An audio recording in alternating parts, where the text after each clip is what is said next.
Assalamu alaikum wa rahmatullah, brothers and sisters. Jazakumullah khair for tuning in. This is Imam Azeez. And I wanted to welcome you to the Friday spiritual talk. This is our attempt to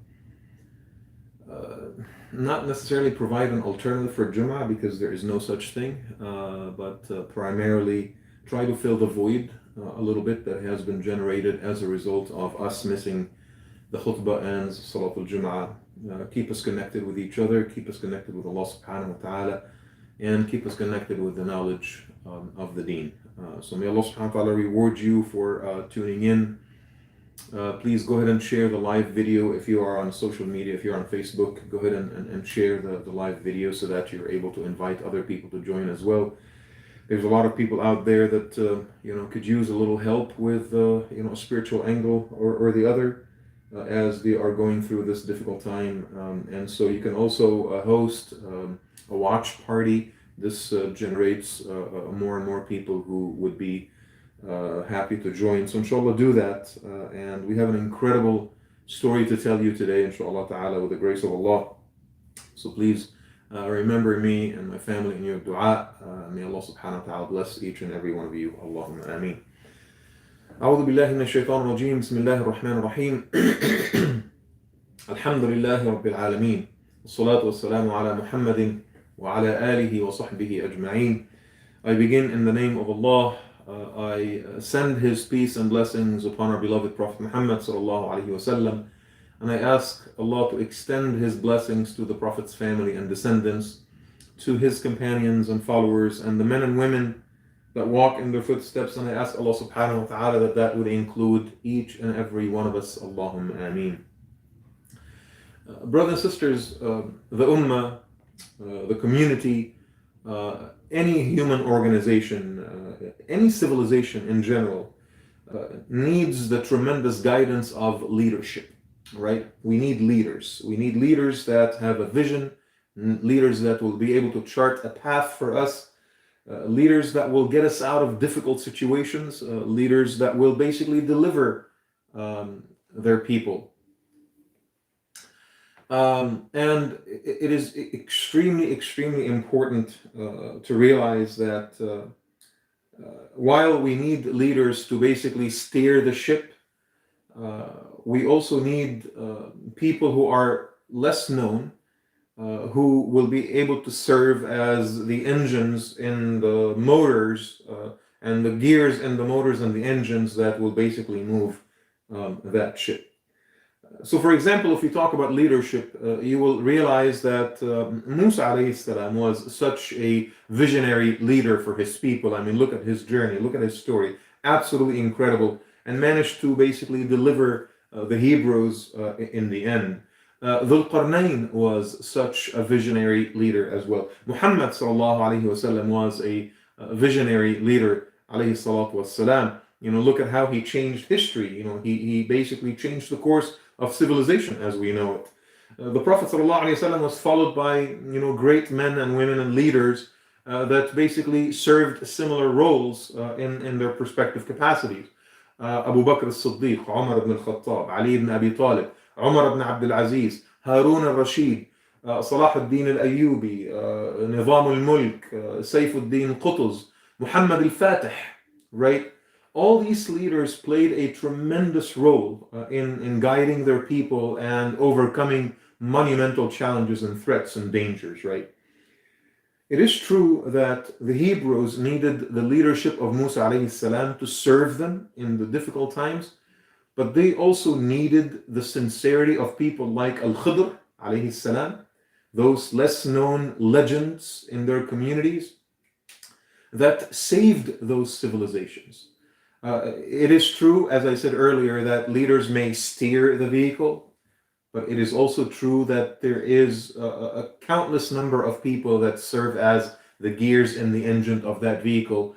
Without them, there will be no moving forward whatsoever. The Prophet ﷺ alluded to such people repeatedly in the tradition. So in the widely cited hadith that many of you have probably heard before, from your imams and khatibs, the Prophet ﷺ was sitting amongst the companions, and then, he suddenly said, يَدْخُلُ عَلَيْكُمُ الْآنَ رَجُلٌ مِّنْ أَهْلِ الْجَنَّةِ.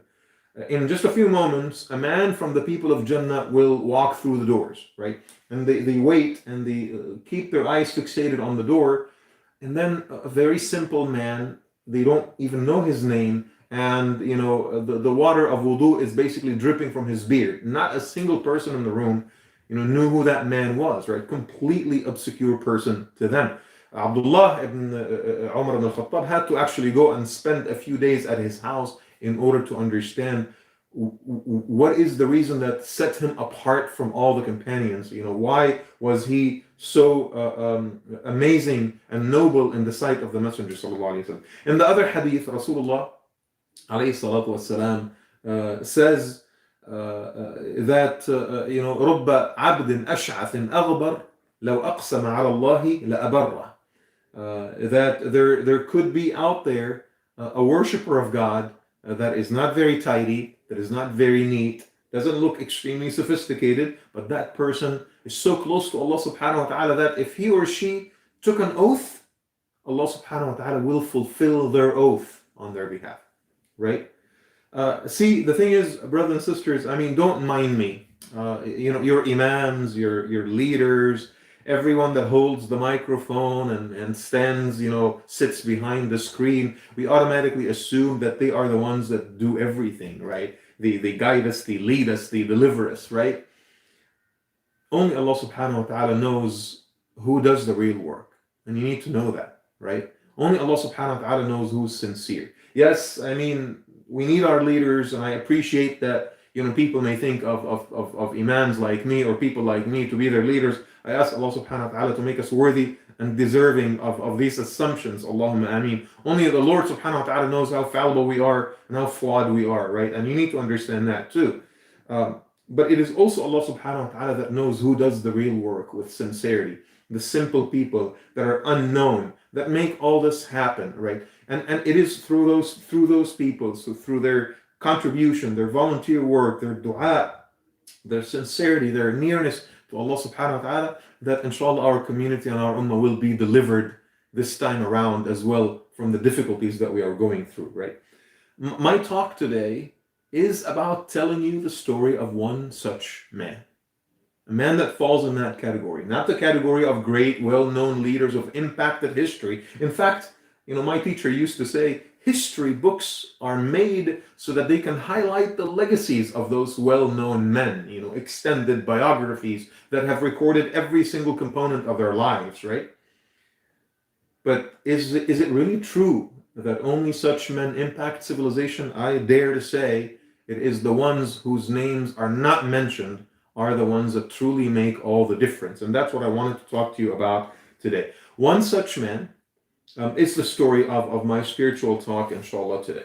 How did it all start? Umar ibn al-Khattab, radiallahu anhu, was basically performing Hajj. And this was the 23rd year after the Prophet after Hijrah. So this is about 13 years after the Prophet sallallahu alaihi wasallam passed away, right? So 13 years after Rasulullah passed away, Umar ibn al-Khattab is performing Hajj, okay? And as he has been doing the last pretty much, 10 or 13 years, he is, after Hajj is over, he would go and visit the encampment of the Yemeni delegation, okay? Remember my words and try to pay attention to what I'm saying. Every year after the Prophet ﷺ passed away, for the next 13 years, Umar ibn al-Khattab is performing Hajj, particularly when he became the Khalifa. Abu Bakr was Khalifa for only 3 years, right? So he has been Khalifa now for 10 years, and he performs Hajj with the community, with the Ummah every year. And every single year, in the Hajj season, after Hajj is over, he would visit the encampment of the Yemeni delegation, and he would inquire about one particular man by name. A man that he never met before, a man that he never encountered before, but he just knows his name. I want you to imagine the Khalifa, Amirul Mu'mineen, the commander of the faithful himself, is inquiring about one particular man, and he goes every year and he asks about this man. This year, this is the 23rd year after Hijrah, he was accompanied by Ali ibn Abi Talib, radiallahu anhu. So both of them are looking for this man. They look and look and look, and Umar ibn al-Khattab keeps going to the gatherings of the Yemeni people, and he keeps saying, Afikum Uwais ibn Abdullah. Is there a man amongst you by the name of Uwais ibn Abdullah? And everyone would shake their head and they'd, nope, we don't know who that is, right? And right when Umar and Ali were about to give up, an elderly man came walking to them with great hesitation. And he said to Umar ibn al-Khattab, Ya Amir al-Mu'mineen, you keep looking for this man. What was his name again? So Umar says, Uwais ibn Abdullah. Do you know him? So the man with great hesitation, and he said, yes and no. So he said, what do you mean? He said, well, I mean, there is no notable in our group by the name of Uwais. So I am pretty sure that he's not here. However, I have a nephew by the name of Uwais, but he's very simple. He wears, extremely torn clothes. He's the one that herds our camels, right? It's impossible that this is the man that you're looking for, but I just came forward in order to talk to you about it, just in case. So the eyes of both Umar and Ali lit up, shined with excitement, and they looked at each other and they asked him, what is his name again? So he said to them, Uwais ibn Abdullah. He's my nephew. Is he Uwais from Murad? The tribe of Murad in Yemen? He said, yes. How do you know that? From Qaran, from the greater tribe that is called Qaran? And the man said to them, yes, that's my nephew. So they asked him, tell us where he is now. So the man said to them, إِنَّهُ يَرْعَى إِبِلًا لَنَا فِي أَرَاكِ عَرَفَةٍ. He is taking care or herding some of our camels in a garden of arak. The arak is the tree from which they make the miswak, right? That we use to brush our teeth, right? So there was this garden of arak tree, and he's there, and he's herding our camels over there. Umar and Ali ran in order to find who he is. And they walked into the garden, and they kept looking and navigating between the trees. And there he was, Uwais ibn Abdullah al-Qarni, praying, consumed in his prayer, kind of tall. And his hair is a little bit on the yellowish side, even though his skin is very dark. And his chin is touching his chest, and he's so consumed in his prayer. And on his back is this extremely rough cloak made of wool. Umar and Ali stood there in absolute astonishment and disbelief. They've been coming to that place for years looking for this man, and there he is standing right in front of them. And Umar leaned on Ali ibn Abi Talib and he said to him, Ya Aba al-Hasan, إذا كان في الدنيا أويس القرني فهذا هو. If this man Uwais exists in this world, if this legend actually exists, it's got to be this one right there. They waited until Uwais was done with his prayer. Assalamu alaikum wa rahmatullah. Assalamu alaikum wa rahmatullah. And then he stood up. He did not recognize them. He looked, what do you guys want? So Umar ibn Khattab approached him first. And he said to him, who are you? So the man said, Inni khadimul qawmi wa ra'i al-ibil. I am the servant of my people, and I am the one that herds the camels. So Umar smiled and he said to him, ليس عن الرعاية أسألك ولكني أسألك عن اسمك. I'm not asking you about your job or your profession, I'm asking about your name. I mean, imagine yourself, you're in the middle of this place, you're from Yemen, you're a stranger in Mecca, you're just there for Hajj, and then two complete strangers, including one that is like 6'7", right, approaches you. And the other one is a real huge muscular guy, right? Umar and Ali, and they are approaching and really asking you these very private questions. So the man was very hesitant. So when Umar asked him, what is your name? He said, Abdullah. So Umar smiled and he knew what he was doing. When someone asks, a complete stranger asks you, what is your name? And you're like, it depends. My name is Abdullah. We're all Abdullah, right? We're all worshippers of Allah. I don't want to give you my name. So Umar smiled and he says, I'm asking you about the name that your mother gave you. And that's when Uwais realized that this was serious. So he said to them, well, my name is Uwais ibn Abdullah. So Umar asked him, Uwais min Murad? The one that comes from the sub-tribe of Murad? He said, yes. How do you know that? Min Qaran, from the bigger tribe of Qaran from Yemen? He said, yes. How do you know that? How did you know my name? And Ali ibn Abi Talib, that's when he interjected and he said to him, is there a remnant of a skin disease, like a tiny little white patch, on your left side? Can we see it? And he said, how do you know that? Why would I expose my left side? And he said, please, just expose your left side. We want to see if that tiny little white patch is still there. And Uwais al-Qarani, he exposed his left side, and there it was, a tiny little patch of whiteness, a remnant of a skin disease from which he was healed. And that's when Ali and Umar were overwhelmed with emotions, and they were competing with each other on who hugs Uwais first. And Uwais was overwhelmed. What are you guys doing? Who are you? And Ali ibn Abi Talib pointed at Umar and he says, هذا عمر بن الخطاب أمير المؤمنين وخليفة المسلمين وأنا علي ابن عم رسول الله. That is Umar, the commander of the faithful and the Khalifa of the Muslims, and I am Ali, the cousin of Muhammad sallallahu alayhi wa sallam. Uwais was absolutely astounded.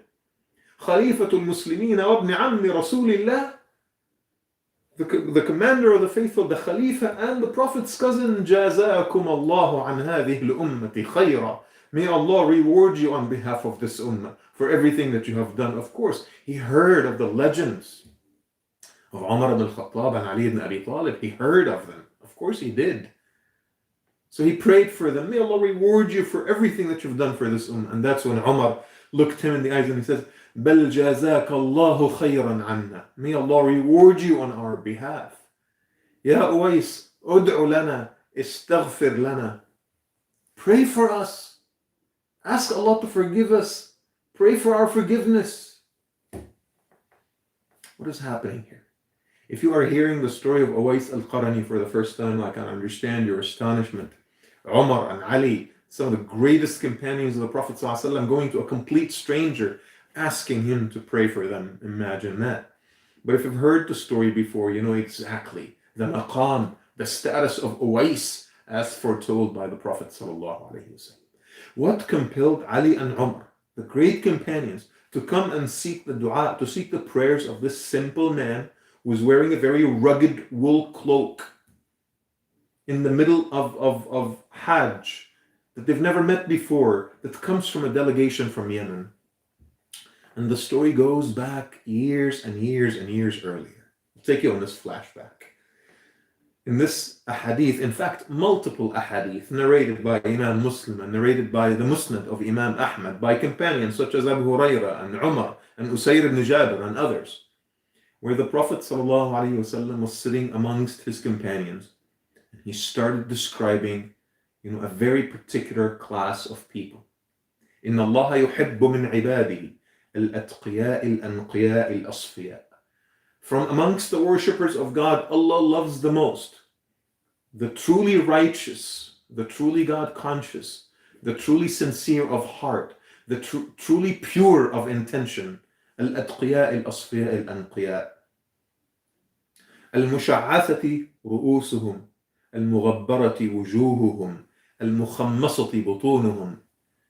Their hair is untidy, and their face has dust on it from the rough jobs that they have to work, and their stomachs are always tight because there isn't that much food in their bellies. الذين إذا استأذنوا على الأمراء لم يؤذن لهم وإذا استنكحوا المنعمات لم ينكحوا وإذا غابوا لم يفتقدوا وإذا مرضوا لم يعادوا وإذا ماتوا لم يشهدوا. The class of people that is so poor, that is so dispensable, that is so disposable.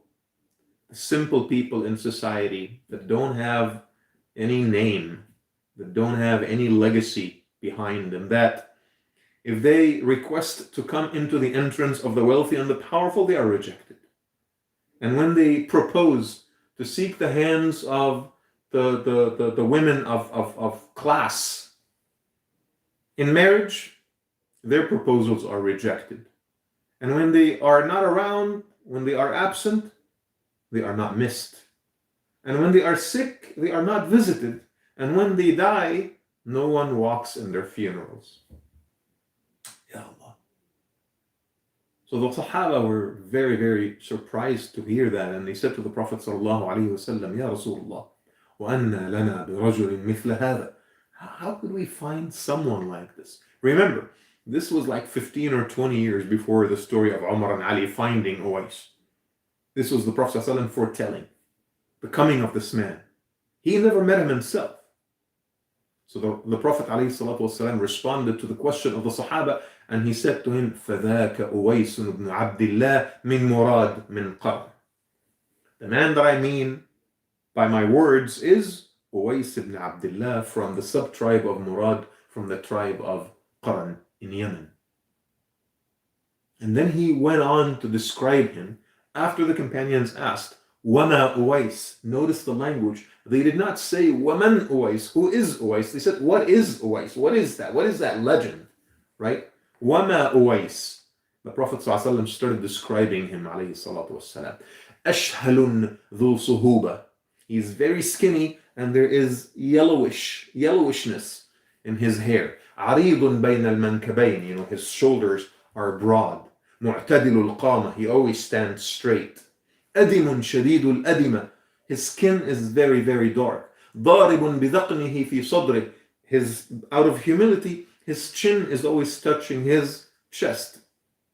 ضارب بذقنه في صدره رام ببصره في موضع سجوده. When he walks, he's always looking at the place of his sujood. Subhanallah. يتأزر بإزار من صوف. And he is always wearing a very rough cloak made of wool. Sallallahu ala Muhammad. مجهول في أهل الأرض معروف في أهل السماء إذا أقسم على الله لأبره.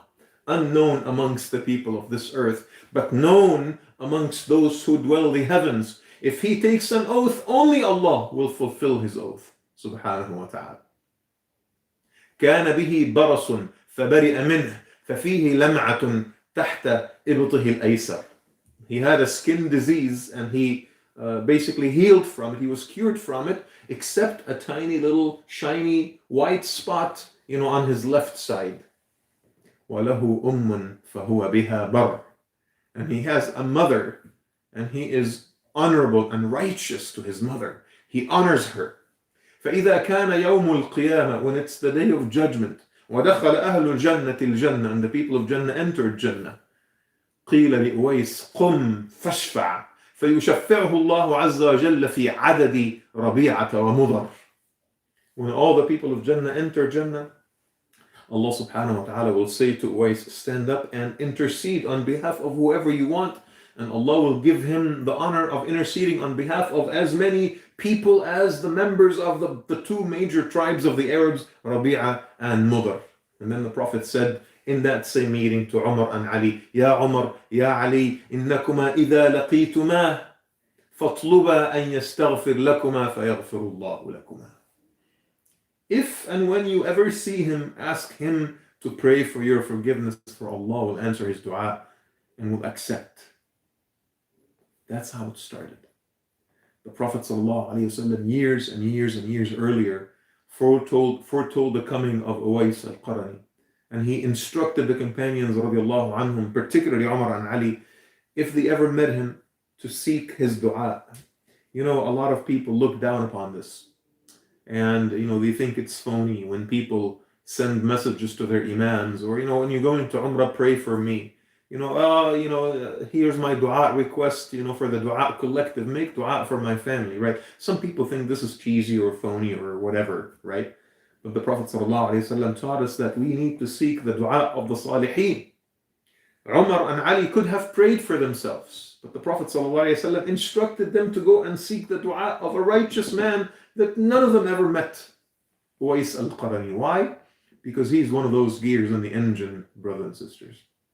He's not one of those great leaders. He's one of those simple people, but it is upon their shoulders that societies are carried, that civilizations are lifted. Without them, we don't exist. We are nothing. We are absolutely nothing. We are just talking heads. That's what that is. And that is why Umar and Ali kept that advice in their heads for years and years and years. And they kept searching and looking for him in the Yemeni delegation of Hajj every year until they found him. Radiallahu anhu wa arda. A few things that I need to tell you about Uwais al-Qarani. Of course, when they told Uwais about this, explaining to him why they're seeking him to pray for them, because when Umar ibn Khattab said, "Ud'u lana, istaghfir lana," ask Allah to forgive us, he said, وَهَلْ يَسْتَغْفِرُ لَكُمَا وَهَلْ يَسْتَغْفِرُ مِثْلِي لِأَمْثَالِكُمَا. Is it even possible that a simple guy like me would pray for you guys? I mean, it's the other way around. You pray for me, right? So when they explained to him what the Prophet ﷺ said, the story goes, فَبَكَى أُوَيْسٌ بُكَاءً شَدِيدًا. He started crying so profusely. And he turned his face to Allah subhanahu wa ta'ala and he said, Allahumma inna hadayni yadhkurani annahuma yuhibbani feek. Lord, these two men right here, they are saying that they love me in a way that is inspired by you. Innahuma yadhkurani annahuma yuhibbani feek. Allahumma faghfir lahuma. Lord, forgive them. Allahumma faghfir lahuma wa adkhilhuma fi shafa'ati nabiyihima. And include them in the intercession of their Prophet sallallahu alaihi wasallam. What an incredible story. Uwais, as the Prophet taught us sallallahu alaihi wasallam, had a mother, and he honored his mother. In fact, the Prophet says alayhi salatu wasallam, lahu ummun fahuwa biha barr. He has a mother, and he used to honor his mother, and he used to take care of his mother and to attend to her needs, right? In fact, this is so profound that Uwais had actually accepted Islam so many years earlier. And he had a chance to come to Medina in order to see Rasulullah ﷺ and to become a Sahabi, right? But he couldn't. He wanted to, but he couldn't. Why? Because he knew that, had he decided to just leave Yemen and go to Medina all the way up north, he would have had to leave his mom, and he could not do that. He decided to stay with his mother. And then when his mother eventually passed away and he actually wanted to come to Medina to meet the Messenger sallallahu alaihi wasallam, he realized that Rasulullah has already passed. And his maqam from being a Sahabi, was sort of like downgraded to being a Tabi'i. Last Friday I talked to you about a great Tabi'i, Najashi, who was responsible for the converting of some of the Sahaba, right? And this particular tabi'i, Uwais al-Qarani, the Prophet ﷺ says about him that he is Sayyidut Tabi'in. He is the most honorable and the master of all the Tabi'in, radiallahu anhu wa arda, who chose not to become a Sahabi in order to honor his mom. May Allah subhanahu wa ta'ala honor him on the Day of Judgment as he honored his mom. And may Allah subhanahu wa ta'ala honor each and every one of us that honor their parents, that are literally sitting at their parents' feet. Especially in these difficult times, that call them, that check on them, that make sure they're okay. I ask Allah subhanahu wa ta'ala to make, these difficult times easy for our parents who may be stuck at home, for their own safety because their children are scared to come visit them because they are high risk. I ask Allah for the pain that we're all going through to be alleviated soon. Allahumma ameen. So Uwais chose to be a tabi'i at the expense of becoming a Sahabi because he wanted to honor his mom, radiallahu anhuma wa ardahuma, right? The second point that I wanted to mention is that later on, his mother, like I said, passed away. He was able to come to Hajj, and he became very close with Ali ibn Abi Talib. In fact, he moved to Medina, and when the civil war erupted, he fought on the side of Imam Ali ibn Abi Talib, and he was killed as a shaheed in the battle of Siffin. And ever since I was younger, there's always this confusion, right, about the two parties in the earlier years of Islam that fought each other. And there were Sahaba on both sides, right? And it's a very difficult fitna, We are still suffering from the reverberations of this fitna, to this day, right? But my heart is always comforted when I look at the people that fought with Ali ibn Abi Talib. I say to myself, that has to be the side of the good guys. That has to be the side of the good guys, right? Those who laid a finger on a man of the stature of Uwais al-Qarani and Ammar ibn Yasir and others, they have to be the bad guys. There's no doubt in my mind about that. There's no doubt in my mind about that. He fought with Imam Ali ibn Abi Talib and he died as a shaheed in the battle of Siffin, right? Now, the conversation is almost over. Umar ibn al-Khattab is very emotional. Ali ibn Abi Talib is very emotional. And Umar wanted to do something to, show his gratitude. So he goes up to Uwais and he basically says to him, "Yeah, Uwais, stay here. Let me go back, to my house. I will get some money. I will get some clothes, kiswa wa nafaqa, right, in order to provide for you because you could use a little help." And Uwais basically said to him, "Ala ruslika ya Amir al-Mu'mineen. Hold on one second, Commander of the Faithful. ما أصنع بالنفقة والكسوة. What do I need, new clothes or money for? I don't need that, right? إنما الدنيا غدارة خداعة زائلة. The life of this world is deceptive and it is disposable. It will expire soon, right? ومن أمسى وهمه اليوم. And if someone is so concerned about their day and their day alone, right? ومن أمسى وهمه اليوم مد عنقه إلى الغد. Would extend their neck to tomorrow. And this is like an Arab expression that their hopes that they will live longer will expand to the following day. Because I have hopes that I will live until the rest of the day, right? And if I do that, then my hopes will be expanded to the following day as well, right? من أمسى وهمه اليوم مد عنقه إلى الغد. ومن مد عنقه إلى الغد ومن مد عنقه إلى الغد تعلق قلبه بالجمعة. And if your neck is extended to the following day, to the morrow, right? If your hopes are extended to the following day, right? What is going to happen? Your heart will be attached to the end of the week. Subhanallah.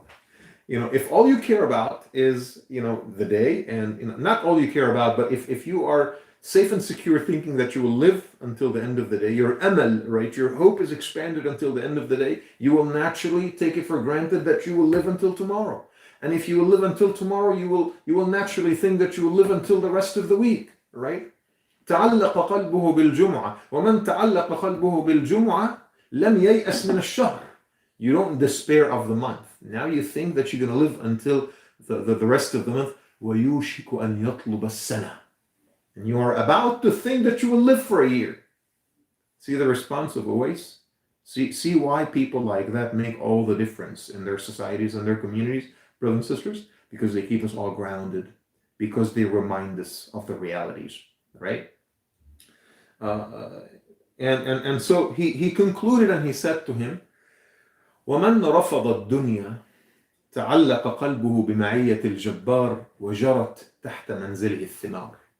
And if I say no to dunya, my heart will only be attached to the healer, subhanahu wa ta'ala, and all kinds of fruits, virtual and metaphorical, will flow underneath my house, my dwelling, meaning in Jannah. So Umar ibn al-Khattab cried, وصرخ بأعلى صوته. In the narration, Ali narrates, and he pronounced as loudly as possible, يا ليت عمر لم تلده أمه. يا ليت عمر لم تلده أمه. I wish Umar's mother did not give birth to Umar. He said, when he heard these words from Uwais al-Qarni, look at me, I'm a leader, right? I am one of those great leaders that steer society, right? That deliver their people. But it is the simple men like Uwais that are truly the role models that we need to be looking for. And I wanted to conclude my talk with this, brothers and sisters, that in these difficult times, yes, Jazakumullah khair for trusting us. Jazakumullah khair for following our guidance, for your continuous support, for tuning in. Your trust in us is absolutely humbling. And I pray to Allah subhanahu wa ta'ala, as the Sahaba used to say, Allahumma اجعلني أفضل مما يظنون واغفر لي ما لا يعلمون. I ask Allah subhanahu wa ta'ala to make me exceed the expectations that people put in me, and to make me better than what they think I am, and to forgive me for the things that they don't know about me. We are all flawed and fallible, and we all make sins and mistakes. Don't be fooled and deluded by the perfect image that you see on screen, or the aura and charisma of someone that speaks behind the microphone. So I understand that we need our leaders, we appreciate our leaders, and I want you to pray for your leaders, because these are very difficult times in which we're trying to navigate, territories that are uncharted completely, right? However, I want you guys to be searching for the Uwais and the Khidr in your community. Search for these people, the simple brothers and sisters who are serving Allah subhanahu wa ta'ala without expecting any compensation, who don't need the gratitude, who don't need the mention on the website, who don't need the tag, who don't need the observance, who don't need to be praised, right? These are the ones that I want you to go right now and seek their dua. Because wallah, brothers and sisters, while planning and organizing and leadership are necessary for us, inshallah ta'ala, to get out of this, what is even more important is people like Uwais and people like Khidr and their likes in our midst, in our community, in our families, praying to Allah subhanahu wa ta'ala to deliver us from this. That's what we need the most right now, is the guidance of Allah subhanahu wa ta'ala to make better decisions. I mean, leaders may have ideas and thoughts and plans and agendas of their own, but they may be right and they may be wrong. And they need the guidance from Allah subhanahu wa ta'ala, and that guidance can be secured if we have righteous people in our midst, like Uwais. I want us to really be looking for those simple brothers and sisters, obscure, who are just doing the work of Allah subhanahu wa ta'ala, and we need to go to them and ask Him to pray right now.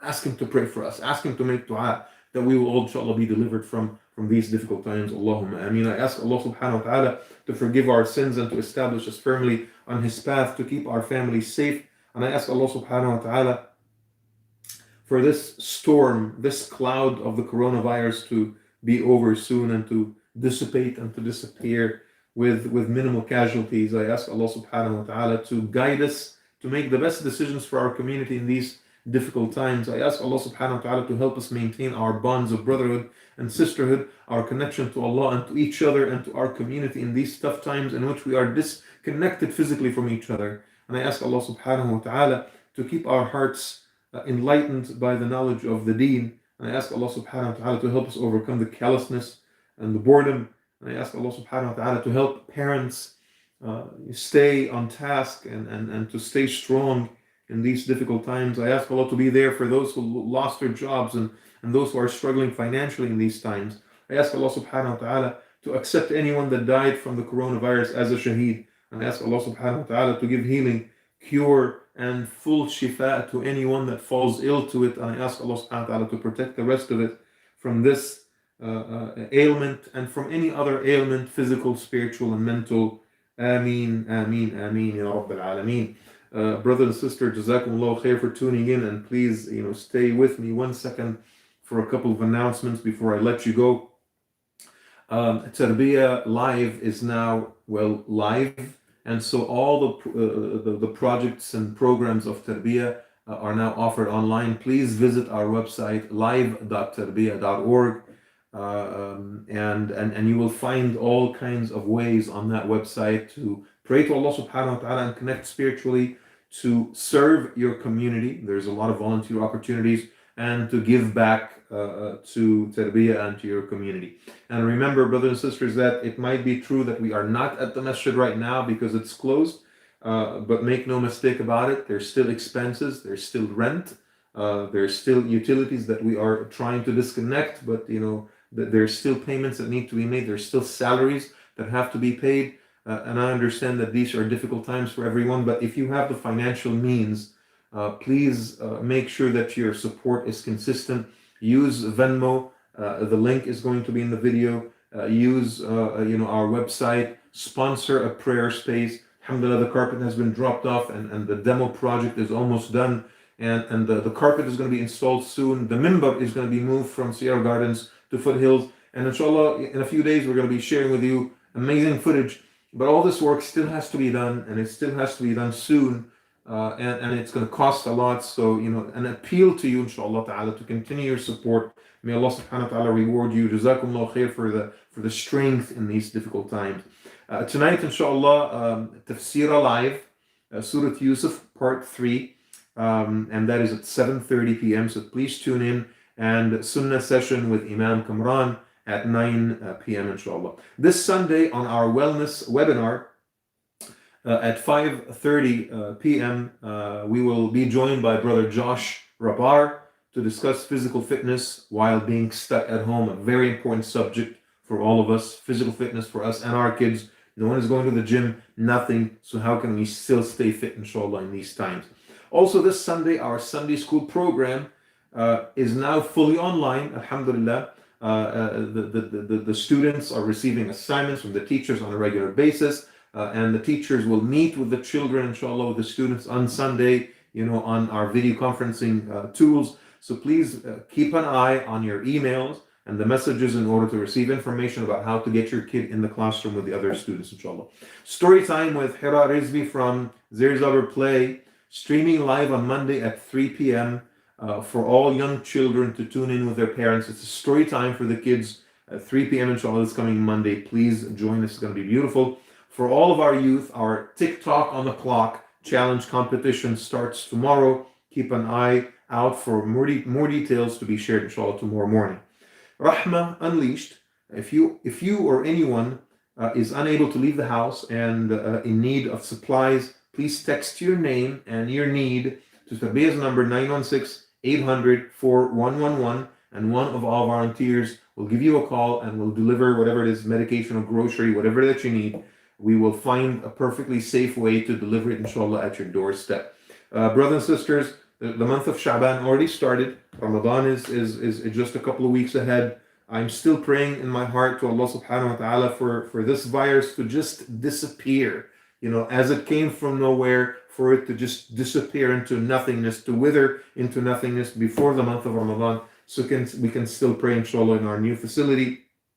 So please intensify your dua right now, brothers and sisters, in your tahajjud, in every salah, in every sajda. Let's keep praying to Allah subhanahu wa ta'ala that we will find a way to still pray together this month of Ramadan. جزاكم الله خيرا. أقول قولي هذا وأستغفر الله لي ولكم. سبحانك اللهم بحمدك نشهد أن لا إله إلا أنت نستغفرك ونتوب إليك. بسم الله الرحمن الرحيم. والعصر إن الإنسان في خسر إلا الذين آمنوا وعملوا الصالحات وتواصوا بالحق وتواصوا بالصبر. السلام عليكم ورحمة الله وبركاته.